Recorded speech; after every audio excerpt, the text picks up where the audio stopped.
я вас еще больше зауважаю. Честно, реально стильно и очень круто. Уже долгое время в интернете показывают такие концепты с экраном от края до края. Господи, купертиновцы, я вас умоляю.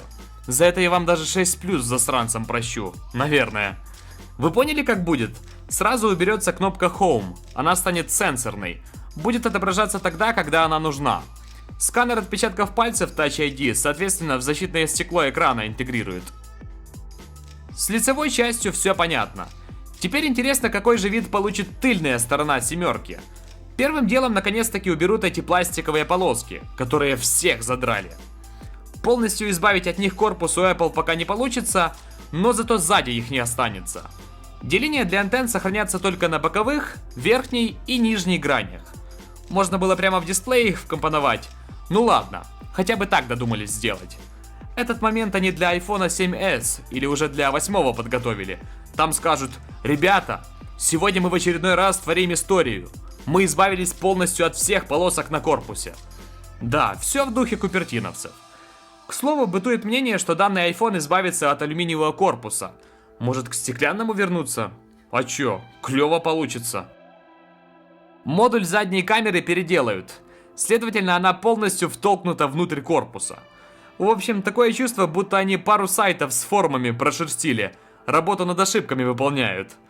Кстати, обещают добавить еще одну камеру. А знаете для чего? Вы еще не догадались? Правильно, для оптического зума. Ой, вы мои хорошенькие. Ой, красавчики. Наконец-то вы доперли, что действительно надо камере айфона. Эй, только попробуйте наломать нас. Сразу по мордам схлопочите. Снова обидят пользователей обычных айфонов. Не плюсов. Да, друзья, 2 камеры будет только у лопаты плюс. Ёлки-моталки, что снова придется этого уродца брать? Я хочу оптический зум в обычной версии. Значит, тут схема такая. 2 объектива по 12 мегапикселей, один отвечает за оптическую стабилизацию изображения вместе с более широким углом обзора, один за как раз таки оптический зум. Во, вот это настоящая тема. У айфона будет полноценный зум, такой мужицкий, как у нормальных зеркалок или биноклей. А сейчас какой зум у телефона в Apple? Ты хочешь приблизить объект, а в результате оно все по-уродски получается. В итоге изображение выходит таким убогим, как жопа мамонта. Единственное, какой выйдет у всего этого вид.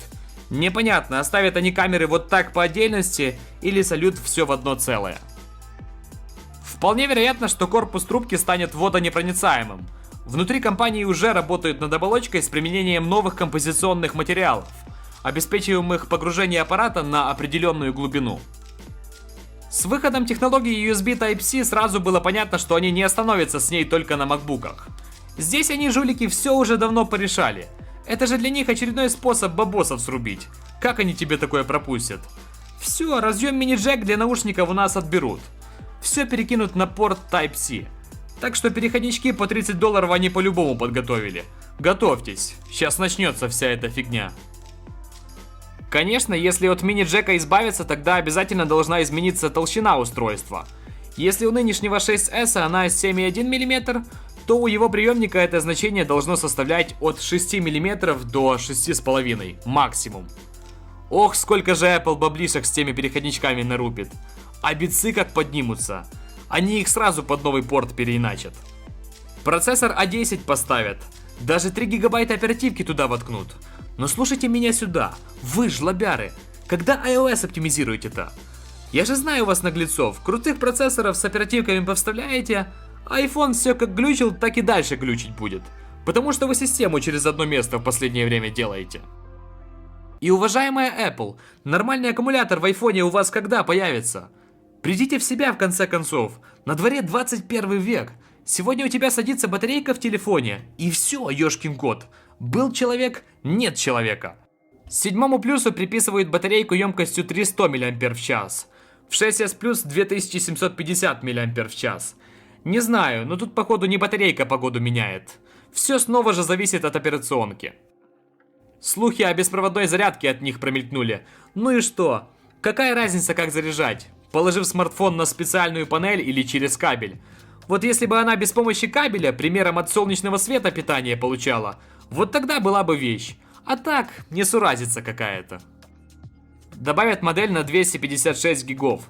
Не понимаю, зачем такой объем памяти. По-моему, гонево. 128-ки, да даже 64-ки и то и достаточно. По поводу кнопки «Домой».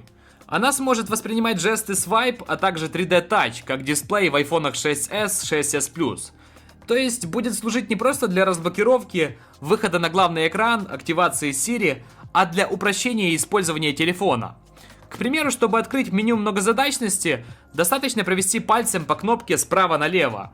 Еще, предположим, на карте можно создавать новые маршруты. Клавиша Home станет более умной. Интересная утечка, я бы даже сказал, что она из области фантастики. Планируется, что следующая модель смартфона сможет смягчать падение мобильника. Такое новшество станет возможным благодаря уникальной системе, именуемой парашютом, которая своими газовыми стабилизаторами при падении трубки способна выравнивать аппарат и снижать скорость его падения. Крайне полезная вещь, желаемая многими пользователями устройств Apple, так как ремонт яблочного аппарата, как мы все знаем, на сегодняшний день немалых денег стоит. И если им удастся выпустить такую технологию, даю гарантию, дадут на зуб всем конкурентам. В этот раз устройство будет укомплектовано уже беспроводными наушниками AirPods. Как новоиспеченные уши, так и аппарат приобретут систему шумоподавления, способная уйти от лишних шумов при звонках, либо при воспроизведении музыки. Девайс должен обрести технологию беспроводной передачи данных Wi-Fi, световой интернет. О нем я вам совсем недавно рассказывал. Кто еще не в курсе, можете выпуск посмотреть. Внутри мобильника появится датчик, принимающий интернет от специальных светодиодных лампочек, которые обладают невероятной скоростью передачи данных. По последним данным оказалось, что она сможет достичь скорость 1 гигабит в секунду. Скорее всего, выпуск телефона запланирован не как обычно, на сентябрь, а на июнь-июль. Между прочим, до iPhone 4s первые 4 поколения аппарата вышли в летние месяцы. This week's Apple Loop includes all the details on iOS 9.3, the continuing anger over the removal of the headphone jack in the next epiphany, Microsoft's attack on the iPad Pro, Apple's potential purchase of Time Warner, the impressive sales of the MacBook, Apple Music's subscriber numbers, the problems with Apple News statistics, Jason Snell's report card on Apple in 2015, and a new secret feature in iOS. Apple Loop is here to remind you of a few of the very many discussions that have happened around Apple over the last 7 days, and you can read the weekly digest of Android news here on Forbes. Here comes iOS 9.3. Apple has released the next iteration of iOS to developers for final testing, nudging the version number up to 9.3. This build, along with the requisite bug fixes, focuses on the educational environment, with support for multiple IDs and classroom management. Highlights include iPad multi-user support called Shared iPad, which enables students to log onto any iPad and get full access to their apps, books, documents, and places them exactly where they left off. Photo ID will show the student's picture once they've logged in to avoid iPads getting mixed up during the class. Young students get a more basic version accessed with a simple 4-digit PIN. Also breaking new ground is the Classroom app, which allows the teacher to control all the iPads of the students in their class, for example to open a particular app and even jump to individual students' iPads to monitor work screen view. Meanwhile, Apple School Manager is a hub for teachers to compile courses, purchase class books and apps, track individual iPads and more. Apple has also addressed smart screen filtering to give out more blue light at night to help sleep patterns, more moments in the user interface where 3D touch can be used, and a number of updates to Notes, Health, News, and the Apple Watch client. Developers can download the update now, and a public release is expected in mid-February. More details here. Can you hear what's coming around the corner? The idea that Apple will finally drop the 3.5mm headphone socket on the next epiphany, relying on wireless protocol or the Lightning connector for audio output, has been generating a lot of interest and surprise from many people. Do you know who wasn't surprised? The headphone manufacturers. The Verge's Vlad Savor covered the issue while reporting on CES. The people who don't seem to be particularly perturbed by this potential development are headphone makers themselves. I've spoken with many of them during this year's CES, and none feel threatened by or unprepared for Apple's rumored removal of the headphone jack. There are two reasons for this. One is that almost every headphone manufacturer, major or minor, has some sort of wireless product to offer prospective Epiphany 7 owners. Only the truly premium, audiophile class vendors, whose products aren't intended to be used with mobile devices anyway, don't have a Bluetooth variant to offer. The big names like Sennheiser and Audio-Technica are already working on entire portfolios of high-end wireless headphones, and others like Bose have been developing the technology for years. Nothing new on this front. More at The Verge. And if you thought that the headphone socket was sacrosanct and would never be removed, here's 3 more pieces of Apple hardware that could be taken off the Infinity to make a better smartphone in the future. Microsoft going after the iPad Pro. Part of marketing is all about ensuring that in the obvious comparisons between different companies, you have the winning device. Microsoft's Surface Pro 4 is on solid ground when it comes to a comparison with the iPad Pro, and Senior Communications Manager Dan Laycock has not been reticent with that opinion at CES. Microsoft really wants you to only carry one device for tablet and PC use, whereas the iPad Pro is always going to be a companion device. The strategies are very different. At one point in time, Apple declared that if there's a stylus, that's failure. We're a huge believer in the pen, we know our customers love it. So to see Apple do something that feels a little bit similar, that is clearly skewed for a bigger screen, and more productivity built in, and the ability to use a pen. We don't see it as a one-to-one comparison, because this is a full PC, you're running full apps.